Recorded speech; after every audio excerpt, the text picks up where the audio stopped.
Hello law students और जो competition की तैयारी कर रहे हैं, बहुत सारे ऐसे स्टूडेंट्स का मेरे पास मैसेज आया, कॉल आया कि सर आप एमपी एडीपीओ का सिलेबस के बारे में वीडियो ज़रूर अपलोड करें जिससे हम लोग एमपी एडीपीओ के लिए तैयारी कर सकें। बहुत सारे बच्चे ऐसे होते हैं जो सिविल जज की जगह एडीपीओ एग्ज़ाम को देना पसंद करते हैं और कैरियर ऑप्शन की दृष्टि से यदि देखा जाए तो ये एग्ज़ाम स्टूडेंट्स का मानना है कि एग्ज़ाम सिविल जज से थोड़ा सा सरल होता है क्योंकि इसमें प्री और में सीधा इंटरव्यू होता है और ऑब्जेक्टिव टाइप क्वेश्चंस पूछे जाते हैं और साथ ही सीधा इंटरव्यू कॉल होता है, जिसके कारण इसका एग्ज़ाम क्रैक करना छात्र छात्राओं को, लॉ स्टूडेंट्स को मोस्टली इजी लगता है। और इसका जो पैटर्न है उसके बारे में बहुत कम वीडियोस ऑनलाइन पड़े होते हैं, जिसके कारण बच्चे घूम रहे होते हैं कि कहीं ना कहीं इसका सिलेबस मिल जाए। तो आज का ये जो मैं सिलेबस अपडेट करने जा रहा हूँ वो एमपी एडीपीओ है, Madhya Pradesh additional district prosecution officer test, इसको हम लॉ ऑफिसर भी बोलते हैं, गवर्नमेंट एडवोकेट भी बोलते हैं। तो मध्य प्रदेश का ये जो एडीपीओ का एग्ज़ाम है उसके सिलेबस के बारे में आज मैं डिस्कस करूँगा। आप वीडियो को अंत तक बने रहिएगा और चाहें तो आप पेन पेपर उठा के इस सिलेबस को नोट कर सकते हैं, इस स्कीम को नोट कर सकते हैं। आपके इस वीडियो के अंत में मैं इसका जो स्क्रीनशॉट है, जो मैंने सिलेबस पिछले जो एग्ज़ाम हो चुके हैं उनको नज़र में रखते हुए तैयार किया है। केवल थोड़ा सा चेंजेस ये किया है क्योंकि अभी तक जो एग्ज़ाम हुआ था वो पुराने क्रिमिनल लॉज पर हुआ था जिसमें आईपीसी, सीआरपीसी और एविडेंस शामिल थी। अब चूँकि वर्ष 2024 में नए क्रिमिनल लॉ अमेंडमेंट्स को लागू कर दिया गया है और 1 जुलाई 2024 से वो लागू हो गए हैं, इसलिए उनको समाहित करते हुए मैंने ये जो सिलेबस है तैयार किया है। तो चलिए इसकी स्कीम के बारे में चर्चा करते हैं। ये एग्ज़ाम सिविल जज की दृष्टि से 3 पैटर्न में ना होकर 2 पैटर्न में ही होता है। इस एग्ज़ाम में प्रीलिम्स होता है जिसमें ऑब्जेक्टिव टाइप क्वेश्चंस पूछे जाते हैं। 4 ऑब्जेक्ट्स में से आपको एक ऑब्जेक्ट पर टिक लगाकर आप अपने ज्ञान की माध्यम से उस एग्ज़ाम को आसानी से क्रैक कर सकते हैं। यदि प्रीलिम्स एग्ज़ाम को देखा जाए तो इसमें 2 प्रकार के क्वेश्चन आते हैं, एक लॉ का और एक जनरल नॉलेज का। जनरल नॉलेज के यहाँ पर 50 क्वेश्चन होते हैं और प्रत्येक क्वेश्चन 3 नंबर लिए होता है, अर्थात जनरल नॉलेज 150 नंबर का आता है। लॉ क्वेश्चंस की बात करें तो इसमें 100 क्वेश्चन पूछे जाते हैं, जो 3 नंबर का एक क्वेश्चन होता है, जिस हिसाब से 300 नंबर के 100 क्वेश्चन होते हैं। तो टोटल मिलाकर यदि देखा जाए तो ये जो एग्ज़ाम होता है ये आपका 450 नंबर का होता है, 450 मार्क्स का होता है। आपको यहाँ पे बताना चाहूँगा प्रीलिम्स एग्ज़ाम में माइनस मार्किंग की पैटर्न रहता है। अभी तक जो एग्ज़ाम पूछे गए हैं उनमें माइनस मार्किंग होती है। अब माइनस मार्किंग का रेशियो क्या होता है उसके बारे में चर्चा कर लेते हैं। माइनस मार्किंग की जो स्कीम है वो कहता है कि यदि एक आंसर आपने सही किया है तो आपको 3 नंबर मिलेंगे।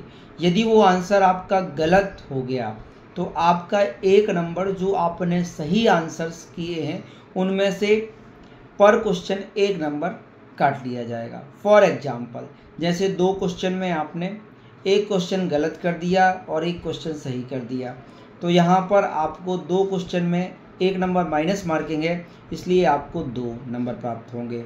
इसी प्रकार से मान लीजिए 100 क्वेश्चन में आपके यदि 90 क्वेश्चन सही रहे, ठीक है, 90 क्वेश्चन सही रहे तो आपको कितने नंबर मिल रहे हैं? 270।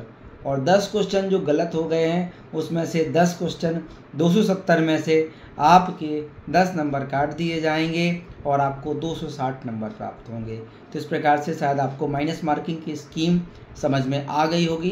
तो ध्यान रखना है, जो क्वेश्चन आप एडीपीओ में सॉल्व कर रहे हैं उस सॉल्व क्वेश्चन में ये ध्यान दे लें कि आपको आंसर यदि सही आता है तो सही आंसर पर ही आप टिक लगाएं, जिससे आपको माइनस मार्किंग में ज़्यादा नंबर कट ना किए जा सकें। तो आगे बढ़ते हैं कि सिलेबस में पैटर्न क्या होता है, क्या क्या पूछा जाता है, इस विषय में चर्चा करते हैं। तो ये तो आपको पता ही चल चुका है कि 450 नंबर का आपका प्रीलिम्स पेपर होता है। और इंटरव्यू का ध्यान रखिएगा, इंटरव्यू में 50 नंबर होते हैं और इसमें कोई क्वालिफाइंग मार्क्स नहीं है। आपके यदि प्रीलिम्स में अच्छे नंबर है और क्वालिफाइंग मार्क्स भी आप क्रैक नहीं कर पाए तो भी आपका सिलेक्शन होगा। यदि मेरिट बनती है, कट ऑफ बनता है, तो आपको वहाँ से नंबर यदि आपके अच्छे आते हैं 450 नंबर में आप अच्छा स्कोर करते हैं तो आपको सिलेक्शन लेने में परेशानी नहीं होगी। बात यहीं पर आती है कि बच्चे एडीपीओ क्यों बनना चाहते हैं, क्योंकि इसमें इंटरव्यू में किसी भी प्रकार से यदि आपका इंटरव्यू अच्छा नहीं जाता और आपने प्रीलिम्स में अच्छे नंबर प्राप्त किए हैं तो नो डाउट आपको बहुत अच्छे नंबर यहाँ पे प्राप्त हो जाएंगे। अब बात करते हैं प्रीलिम्स के सिलेबस की। तो आपका जो प्रीलिम्स एग्ज़ाम है, मैं पहले भी बता चुका हूँ, प्रीलिम्स का पेपर आपका 2 भागों में डिवाइड है। एक 100 नंबर 150 नंबर का पेपर है जो जनरल नॉलेज का है। दूसरा आपका पेपर लॉ का है जो 300 नंबर का पेपर होगा। 50 क्वेश्चन जनरल नॉलेज के और 100 क्वेश्चन आपके लॉ के, दोनों को मिला के 150 क्वेश्चन होते हैं और 3 नंबर के स्कोर को मिलाते हुए 450 नंबर का आपका प्रीलिम्स का पेपर होगा, 50 का इंटरव्यू, तो टोटल 500 नंबर का टोटल पेपर ही होता है। यदि क्वालिफाई करना है तो 500 नंबर में आपके जितने अच्छे नंबर आएंगे आप उस हिसाब से क्वालिफाई कर जाएंगे। चलिए, जो प्रीलिम्स का पेपर होगा जनरल नॉलेज का, इसको इसमें 5 भागों में डिवाइड किया गया है।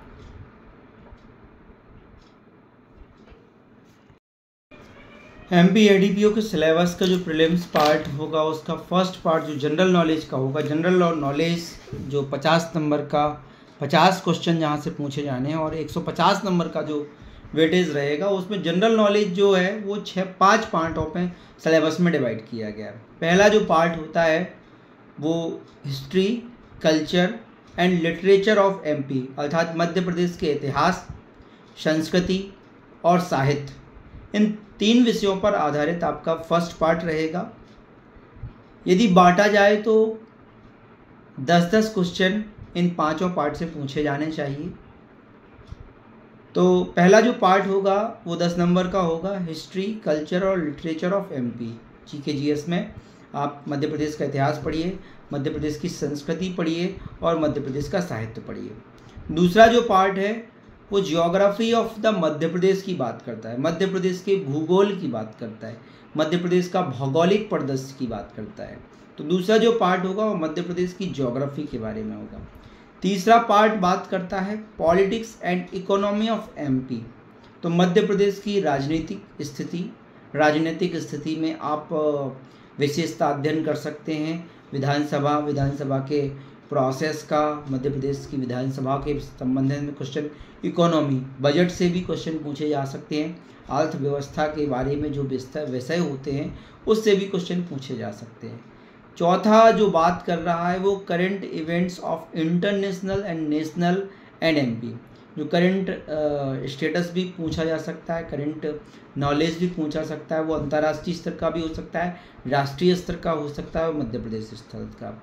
पांचवा जो इम्पोर्टेंट पार्ट है जो अधिकांशतः सारे एग्जाम्स में आजकल पूछे जाने लगा है, इंफॉर्मेशन एंड कम्युनिकेशन टेक्नोलॉजी, जिसमें आप कम्युनिकेशन और इंटरनेशनल इंफॉर्मेशन के संबंध में आप विशेषतः कंप्यूटर के बारे में क्वेश्चन पूछे जाते हैं। कंप्यूटर के कुछ विशेष स्थान होते हैं, वहाँ से क्वेश्चन पूछे जा सकते हैं। लाइक आपसे पूछा जा सकता है कि gigabyte, megabyte, computer operating system और शॉर्ट कीज़ भी आजकल पूछे जाने वाले पैटर्न में हैं, तो इन विषयों से क्वेश्चन पूछे जा सकते हैं। तो ये तो पार्ट हुए जनरल नॉलेज का जो 5 भागों में पूछा जाने वाला सिलेबस था, उसके बारे में मैंने आपसे डिस्कस किया।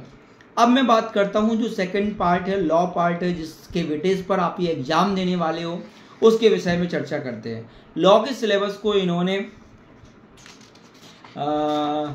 10 यूनिट में डिवाइड किया है और 10 यूनिट में लगभग जो एक्ट किए गए हैं वो 32 एक्ट को इसमें शामिल किया गया है। इन 32 एक्ट को आपको ऑब्जेक्टिव टाइप क्वेश्चन से और डायरेक्ट स्टडी करना है, और यदि आपके डायरेक्ट आपके कंठस्थ हो गए, आपको डायरेक्ट के जो सेक्शंस हैं वो कंठस्थ हो गए, तो आपका एग्ज़ाम रोकने वाला कोई नहीं होता है। एडीपीओ का एग्ज़ाम बड़े आसानी से निकलता है। लेकिन चूंकि सब्जेक्ट्स की संख्या ज़्यादा है तो उन सब्जेक्ट्स की संख्या को मद्देनज़र रखते हुए आपको तैयारी अच्छी करनी पड़ेगी। सारे विषय को अंतर मन से, बहुत अच्छे मन से पढ़ना पड़ेगा। तो बात करते हैं, और इसको सिलेबस को 32 सब्जेक्ट को 10 यूनिट में बांटा गया है। तो 10 यूनिट के बारे में एक एक करके थोड़ा थोड़ा करके चर्चा करते हैं। और ये सिलेबस जो एलैबोरेशन है, ये आपको सिलेक्शन दिलाने की प्राइमरी भूमिका रहती है, प्राथमिकी है, क्योंकि आप कोई भी एग्जाम दो, उसका सिलेबस यदि आपको कंठस्थ है तो आप उन सब्जेक्ट के बारे में सोचने पे मजबूर होते हैं। यदि देखा जाए, यदि आप किसी सब्जेक्ट के बारे में सुनते हैं तो फिर आपकी जिज्ञासा बढ़ती है कि इसमें है क्या क्या, और ये जिज्ञासा ही आपको उस सब्जेक्ट को गंभीरता से पढ़ने का रास्ता देती है, साथ ही आपको सिलेक्शन में बहुत मदद करती है। तो जब कभी आप स्टार्ट कर रहे हैं MPADPO की तैयारी, तो आपको पहले सिलेबस कंठस्थ करना पड़ेगा। आप अपने टेबल के सामने उस सिलेबस के 32 सब्जेक्ट को लगा के रखिए और उनके बारे में सोचते रहिए, इस सब्जेक्ट में क्या क्या है, इसके चैप्टर्स क्या क्या हैं, इसके सेक्शंस क्या क्या हैं। मेरा मानना है, जब आप किसी सब्जेक्ट की, चाहे आप इसका सिविल जज हो चाहे ADP हो, आपको सब्जेक्ट की फ्रेमिंग बहुत अच्छी करनी चाहिए, आपको चैप्टराइजेशन याद होना चाहिए, आपको सेक्शन याद होना चाहिए। यहाँ पे बताना चाहूँगा आप लोगों को, MPADPO का जो सिलेबस होता है वो सेक्शन बेस्ड ही होता है, डायरेक्ट स्टडी पर ही क्रैक कर पाते हैं। इसलिए डायरेक्ट को बहुत अच्छे से, देखने में तो सादा सिंपल एग्जाम लगता है, 32 सब्जेक्ट को एक समय में याद करना टफ टास्क होता है, लेकिन हाँ MP सिविल जज में आपको 3 मोड में वो एग्जाम देना है और रिटन पेपर क्रैक करना होता है, जजमेंट राइटिंग भी पढ़नी पड़ती है, सारी चीज़ें हैं। यहाँ पर केवल आपको 32 लॉ के पेपर, साथ में यहाँ पर GK GS भी बड़ी अच्छी भूमिका में रहता है, क्योंकि ये स्कोरिंग होता है और माइनस मार्किंग रहती है। इसलिए ये भी ध्यान रखना होता है कि जो हम आंसर दे रहे हैं क्या हम उसमें कॉन्फिडेंट हैं, क्योंकि यदि आपने आंसर गलत कर दिया तो 1 नंबर आपको आपके सही जो नंबर थे उनमें से कटाना पड़ता है। तो इस पेपर को सॉल्व करते समय आप लोगों को थोड़ा सा गंभीरता का परिचय देना होगा और डायरेक्ट पर अच्छी कमांड करनी होगी। नो डाउट, यदि आपको 32 लॉ पेपर अच्छे आते हैं तो आप लॉ में बहुत कुछ अच्छा कर सकते हैं। चलिए, तो यूनिट 1 की चर्चा करते हैं। यूनिट 1 यहाँ पर 3 सब्जेक्ट से मिलकर बनी है। The constitution of India, Bharat का संविधान। दूसरा इसमें पार्ट है भारतीय न्याय संहिता 2023। यहाँ पे मैंने इंडियन पेनल कोड 1860 हुआ करता था, अब चूँकि जो ADPO की वैकेंसी आएगी उसमें भारतीय न्याय संहिता 2023 ही पूछा जाएगा, क्योंकि ये जो लॉज हैं ये इम्प्लीमेंट हो चुके हैं और इन्हीं आधार पर ADPO को अब काम करना है। इसलिए भारतीय न्याय संहिता आपका यूनिट 1 का सेकंड टॉपिक रहेगा।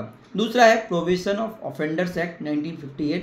तो ये प्रोविजन ऑफ ऑफेंडर एक्ट आपको यहाँ पे याद करना पड़ेगा। इन 3 सब्जेक्ट से मिलकर आपकी पहली यूनिट बनेगी। दूसरी यूनिट जो बन रही है वो चौथा सब्जेक्ट और दूसरी यूनिट का पहला सब्जेक्ट रहेगा भारतीय नागरिक सुरक्षा संहिता 2023।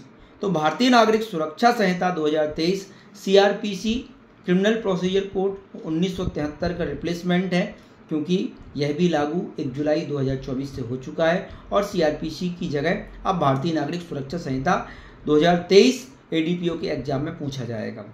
5वां इसमें टॉपिक है मोटर व्हीकल एक्ट 1988। मोटर दुर्घटना अधिनियम भी बोलते हैं इसको, मोटर वाहन अधिनियम भी बोलते हैं। तो ये 1988 का एक्ट है, ये भी पूछा जाएगा। काफ़ी बड़ा एक्ट है, लेकिन जो चीज़ें प्रैक्टिकली इम्प्लीमेंटेड होती हैं उनके विषय में पूछा जाता है। इसके बाद आता है the maintenance and welfare of parents and senior citizen act 2007। तो माता पिता के मेंटेनेंस और उनके कल्याणकारी योजना और जो वृद्ध नागरिक होते हैं उनके संबंध में ये अधिनियम है 2007 का। यूनिट 2 में भी ये 3 सब्जेक्ट, 3 डायरेक्ट आपसे पूछे जाएंगे, BNSS मोटर व्हीकल और maintenance of and welfare of parents and citizen act 2007। तो ये इस प्रकार से आपकी दूसरी यूनिट होगी। तीसरी यूनिट जो आ रही है वो आपके 3rd क्रिमिनल लॉ अमेंडमेंट से चालू हो रही है। भारतीय साक्ष्य संहिता, भारतीय साक्ष्य अधिनियम 2023 जो इंडियन एविडेंस एक्ट 1872 का स्थान लेगा। ये 7वां पेपर और यूनिट 3 का फर्स्ट पेपर है। 8वां जो पेपर है वो पॉक्सो एक्ट है, जो आप सिविल जज में पढ़ते हैं, यहाँ पे भी आपको पढ़ने का मौका मिलेगा। The protection of children from sexual offenders act, POCSO act 2012। यहाँ से भी क्वेश्चन पूछे जाते हैं और ये एक्ट भी छोटा एक्ट है लेकिन अच्छा एक्ट है, पढ़ना चाहिए। 9वां जो सब्जेक्ट है वो आर्म्स एक्ट है 1959 का, आयुध अधिनियम। आयुध अधिनियम आपका यूनिट 3 का तीसरा और आपके एडीपीओ के सिलेबस का 9वां पेपर है। यूनिट 4 जो बन रही है वो बन रही है 3 पेपर से मिलाकर, sexual harassment of women at work place. ठीक है, वर्क प्लेस पर मतलब जो कामगर महिलाएं हैं उनका कार्यस्थल पर यौन उत्पीड़न के विषय में है। इनके प्रिवेंशन, प्रोहिबिशन और रिड्रेसल के संबंध में 2013 का ये अधिनियम है, ये भी पूछा जाएगा। 10वां सब्जेक्ट होगा, यूनिट 4 का पहला सब्जेक्ट होगा। 11 है एसेंशियल कमोडिटी एक्ट, आवश्यक वस्तु अधिनियम 1955, ये आपका 11वां पेपर होगा। Essential commodities act 1955। 12वां जो पेपर है वो prevention of damage to public property act, लोक संपत्ति पर क्षति के संबंध में संरक्षण अधिनियम 1984, ये आपका 12वां पेपर होगा। इस प्रकार से यूनिट 4 हो गए। अब यूनिट 5 की बात करें तो यूनिट 5 पर्यावरण के एक paper the wild life protection act 1972 से स्टार्ट होती है। वन्य जीव संरक्षण अधिनियम पूछा जाएगा। 14th जो सब्जेक्ट है, 14th जो एक्ट है द एक्सप्लोसिव एक्ट 1884, ठीक है, विस्फोटक अधिनियम 1884 का, ये भी पूछा जाएगा। 15वां जो पेपर है वो सिविल जज में भी पूछा जाता है, यहाँ पे भी पूछा जाएगा। द इंफॉर्मेशन टेक्नोलॉजी एक्ट 2000, सूचना प्रौद्योगिकी अधिनियम 2000, ये आपका प्रीलिम्स का पेपर रहेगा। इसके बाद आते हैं यूनिट 6 पर। यूनिट 6 स्टार्ट हो रहा है the protection of woman from domestic violence act. तो जो एमपी एडीपीओ के सिलेबस की यूनिट 6 है, यूनिट 6 में फिर से 3 सब्जेक्ट रहेंगे, 16, 17 और 18। 16 जो टॉपिक रहेगा वो protection of woman and protection of woman from domestic violence act 2005 का अधिनियम, घरेलू हिंसा से निवारण अधिनियम, यह आपका 16th पेपर होगा, यूनिट 6 का पहला। 17 जो पेपर होगा वो डाउरी प्रोहिबिशन एक्ट, दहेज प्रतिषेध अधिनियम 1961 तथा कुछ rules and dowry prohibition rules 1985, दहेज प्रतिषेध के संबंधी नियम 1985 भी पूछा जाएगा, जिसके अंतर्गत maintenance of list of presents to bride and bridegroom के बारे में प्रावधान किए गए हैं। इसके बाद 18वां जो पेपर है indecent representation of woman act, अशिष्ट कलंकात्मक निरूपण संरक्षण अधिनियम है वह महिलाओं का। तो यदि यूनिट 6 की बात करें तो यूनिट 6 आपका टोटली महिलाओं के संबंध में है, महिलाओं संबंधी अधिनियम है 2005, 1961, 1986। यूनिट 7 पर यदि आते हैं तो यूनिट 7 19, 20 और 21 3 बैरेट को लिए है। हर यूनिट लगभग 3 बैरेट से मिलकर बनी है। इसी प्रकार से यूनिट 7 भी 19वां जो पेपर है वो राइट टू इंफॉर्मेशन एक्ट 2005 से है, सूचना का अधिकार अधिनियम। 20वां जो पेपर है वो narcotic drugs and psychotropic substance act 1985 से है। 21वां pre conception and prenatal diagnostic techniques act से गर्भ निर्धारण के संबंध में बच्चे के भ्रूण का जो मेजरमेंट किया जाता है कि मेल है या फीमेल, उस संबंधी अधिनियम है जिसको रोका गया है 1994 के अधिनियम को पूछा जाएगा। यूनिट 8 जो है वो नेशनल सिक्योरिटी एक्ट 1980 पर आधारित है, 22वां पेपर है एडीपीओ का। 23वां जो पेपर है इसको हिंदी में राष्ट्रीय सुरक्षा अधिनियम भी बोलेंगे, NSA 1980 का है। 23वां जो पेपर है वो the scheduled caste and the scheduled tribes act 1989, जिसको हम सामान्य भाषा में SC ST एक्ट के नाम से जानते हैं, जिसके बारे में आजकल प्रचलन ज़्यादा है और गंभीर प्रकृति के अपराध होते हैं जिनमें अग्रिम जमानत नहीं है, और जो यदि सेशन ट्रायल से जिसमें जमानत खारिज होती है तो उसकी अपील के रूप में हाई कोर्ट में रखा जाता है। तो ये 23वां पेपर है, SC/ST एक्ट के नाम से जाना जाता है, और ADPO में पूछा जाएगा। इसी का जो यूनिट 8 का 24th पेपर और 3rd बैरेक्ट है यूनिट 8 का, वो है the banning of unregulated deposits schemes act. 2019 का यह पेपर है, 2019 में यह लॉ बना, जिसको भी ADPO में शामिल किया गया था। यूनिट 9 की बात करें तो ये करप्शन पर आधारित 25, 26 और 27। 25वां जो पेपर है वो प्रिवेंशन ऑफ करप्शन एक्ट 1988 1988 पर आधारित है। भ्रष्टाचार निवारण अधिनियम के नाम से हम इसको जानते हैं। 26वां जो पेपर है वो सिविल जज में भी ऐड कर दिया गया है, the JJ act, juvenile justice किशोर न्याय अधिनियम एक्ट 2015। 27वां जो पेपर है वो the food safety and standards act है 2006 का, इसको भी ADPO में शामिल किया गया। यूनिट 10 को यदि लिया जाए तो ये सबसे बड़ी यूनिट है, और 5 बैरेक्ट को इसमें शामिल किया गया है, और 10वीं यूनिट टोटल मध्य प्रदेश के अधिनियमों पर आधारित है। टोटल मध्य प्रदेश के इसमें 5 अधिनियमों को शामिल किया गया है, जो आपको यूनिट 10 का निर्माण करके देते हैं।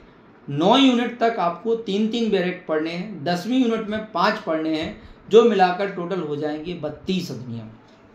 तो यूनिट 10 में 28वां पेपर और यूनिट 1 का पहला paper Madhya Pradesh excise act है, मादक द्रव्य अधिनियम 1915। 29वां जो एक्ट है वो Madhya Pradesh state security act 1990, Madhya Pradesh राज्य सुरक्षा अधिनियम MPSA पढ़ेंगे 1990 का है। 30वां जो है और इस यूनिट का तीसरा मध्य प्रदेश लोक सेवाओं के प्रदान की गारंटी अधिनियम, ये हिंदी में ही है, इसको इंग्लिश में ट्रांसलेट नहीं किया गया, और 2010 का एक्ट है। यहाँ से भी आपके ऑब्जेक्टिव टाइप क्वेश्चंस पूछे जाएंगे। 31वां जो 31st पेपर है वो मध्य प्रदेश गौवंश वध प्रतिषेध अधिनियम 2004 है, जिसको भी MP ADPO में शामिल किया गया। मध्य प्रदेश में गौओं के संरक्षण पर विशेष ध्यान दिया गया है, उस संबंध में ये 2004 में अधिनियम बनाया गया। इसके बाद न्यायालय के संबंध में एक एक्ट है मध्य प्रदेश का, 32वां एक्ट होगा ADPO का, मध्य प्रदेश विशेष न्यायालय अधिनियम 2011। मध्य प्रदेश विशेष न्यायालय अधिनियम 2011 यह ADPO का अंतिम और यूनिट 10 का 5वां पेपर बैरेक्ट है, जो 2011 का पारित किया गया है।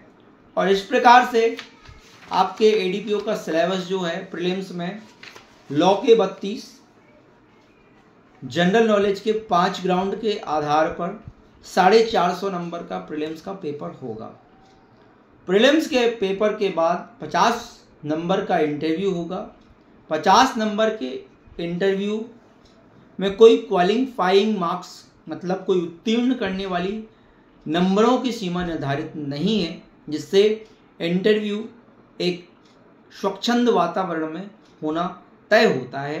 और इस वैकेंसी में 500 नंबर का टोटल पेपर होता है, 450 में आपका प्रीलिम्स और क्वालिफाइंग एग्जाम होता है, 50 नंबर का इंटरव्यू होता है, 450 नंबर में माइनस मार्किंग होती है। माइनस मार्किंग एक क्वेश्चन के सही होने पर आपको 3 नंबर प्राप्त होंगे, और एक क्वेश्चन के गलत होने पर आपके 1 नंबर को काट लिया जाएगा सही नंबरों में से। मैं आपको बता चुका हूँ 300 नंबर का पेपर यदि लॉ का आप सॉल्व करते हैं, उसमें से 10 क्वेश्चन यदि आप गलत कर देते हैं, तो यदि आपने 90 क्वेश्चन सही किए हैं तो आपके 270 नंबर जो आ रहे थे, 10 नंबर आपके माइनस मार्किंग में चले जाएंगे और आपका स्कोर होगा 260 अर्थात 260। तो यदि आपको एक्यूरेट आंसर पता है कि मेरा आंसर यही है, देन आप टिक लगाइए ऑब्जेक्टिव को, अदरवाइज ना लगाएं तो ही अच्छा है, जिससे सही क्वेश्चन के आपको मार्क्स प्राप्त हो सकें। क्योंकि जब सिलेक्शन होता है तो एक एक नंबर पर कट ऑफ नीचे होता है, एक नंबर पे कट ऑफ में अंडर सिलेक्शन हो जाता है। तो यदि सिलेक्शन चाहते हैं तो सही नंबरों पर टिक लगाएं और एडीपीओ की तैयारी प्रारंभ करें इन सब्जेक्ट्स के माध्यम से। इस वीडियो के बाद मैं आप लोगों को ये जो मैंने स्कीम बनाई है, ये जो सिलेबस है, मैं आपको इसी वीडियो में अंत में जोड़ दूंगा, तो आप इसको पढ़ सकते हैं और आराम से आप अपने सिलेबस के अकॉर्डिंग तैयारी कीजिए। कम से कम 8 घंटे पढ़ने की आदत डालिए, सिटिंग बनाइए, मॉर्निंग उठिए, इवनिंग पढ़िए, टाइम को वेस्ट मत कीजिए। जितना जल्दी आपका ये सिलेक्शन हो जाएगा, आप सेल्फ स्टेबिलिटी पर आ जाएंगे और आगे चल के आप और भी अच्छे एग्ज़ाम्स को दे पाएंगे और राष्ट्र हित में अपनी सेवाएं दे पाएंगे। आप अच्छे से तैयारी करेंगे ऐसी अपेक्षाओं के साथ। ये एडीपीओ का सिलेबस आपके लिए श्री गणेश लॉ एकेडमी के द्वारा भेजा जा रहा है। इसको डेली पढ़िए, डेली अपने चार्ट बना के अपने स्टडी टेबल के सामने टांगिए और सिलेबस को विशेष तौर पर अध्ययन करके सिलेबस की स्कीम बनाकर आगे बढ़िए। आपका सिलेक्शन होगा, आपका सिलेक्शन हो, ऐसी शुभकामनाओं के साथ आपने वीडियो को देखा। आपका बहुत बहुत धन्यवाद। साधुवाद।